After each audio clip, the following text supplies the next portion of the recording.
ಒಂದ್ಸತಿ ಗಾಂಧೀಜಿ ಹೇಳಿದ್ರಂತೆ, ಯಾವಾಗ ಮಿಡ್ ನೈಟ್ ಅಲ್ಲಿ ಒಂದ್ ಸಿಂಗಲ್ ಲೇಡಿ ಸೇಫ್ಲಿ ಓಡಾಡ್ತಾಳೋ ಆಗ ಆ ಗಂಡು ಟ್ರೂಲಿ ಇಂಡಿಪೆಂಡೆಂಟ್ ಆಗುತ್ತೆ. ಆದ್ರೆ ಈಗಿನ ಕಾಲದಲ್ಲಿ ಒಂದು ಮಹಿಳೆ ತನ್ನ ಮನೆಯಲ್ಲಿ ಸೇಫ್ ಆಗಿಲ್ಲ. ಅಕಾರ್ಡಿಂಗ್ ಟು NCRB ರಿಪೋರ್ಟ್ 2023 ಪ್ರಕಾರ there are 4,50,000 crimes against women register ಆಗಿದೆ. ಅದರಲ್ಲಿ rape, kidnapping, dowry death, assault ಇದೆಲ್ಲ ಒಂದ್ ಕಡೆ ಇಟ್ಟಿದ್ರು, cruelty by husband and in laws topmost position ಅಲ್ಲಿದೆ. ಎಲ್ಲ ಕೇಳಿ ಟೆನ್ಷನ್ ಆಗ್ತಿದೆ. ಅಂದ್ರೆ ಹೋಲ್ಡ್ ಆನ್, ಇದ್ರ ಜೊತೆ ಇನ್ನೊಂದು ಶಾಕಿಂಗ್ ಆಸ್ಪೆಕ್ಟ್ ಹೊರಗಡೆ ಬಂದಿದೆ. There are 2 lakhs crimes against children register ಆಗಿದೆ.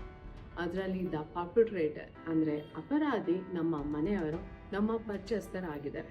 ಸೊ ಈಗ ಹೇಳಿ, ಮನೆ ಸೇಫ್ ಇದೆಯಾ ಅಥವಾ ಹೊರಗಡೆ? ಸೊ ಪ್ಲೀಸ್ ದಯವಿಟ್ಟು ನಿಮ್ಮ ಮಕ್ಕಳಿಗೆ ಈ ಸ್ಟ್ರೇಂಜರ್ ಡೇಂಜರ್ ಕಾನ್ಸೆಪ್ಟ್ನ ಚೆನ್ನಾಗಿ ಅರ್ಥ ಮಾಡಿಸಿ, ಗುಡ್ ಟಚ್ ಬ್ಯಾಡ್ ಟಚ್ ಏನು ಅಂತ ಎಲ್ಲ ಹೇಳ್ಕೊಡಿ. ಇದ್ರ ಜೊತೆ ಸೈಬರ್ ಕ್ರೈಮ್ಸ್ ಕೂಡ ರ್ಯಾಪಿಡ್ಲಿ ಇನ್ಕ್ರೀಸ್ ಆಗ್ತಾ ಇದೆ. ಹಾಗಾಗಿ ಪ್ರತಿಯೊಬ್ಬರು ಈ ಕ್ರೈಮ್ಸ್ ಆ್ಯಂಡ್ ಇಟ್ಸ್ ಸೇಫ್ ಗಾರ್ಡ್ಸ್ನ ಅರ್ಥ ಮಾಡ್ಕೊಳ್ಳೋದು ತುಂಬ ಮುಖ್ಯ. ಈ ಥರ ಇನ್ಫಾರ್ಮೇಟಿವ್ ವಿಡಿಯೋಸ್ ಆ್ಯಂಡ್ ಅಪ್ಡೇಟ್ಸ್ ಇಗೋಸ್ಕರ subscribe my channel. Take care.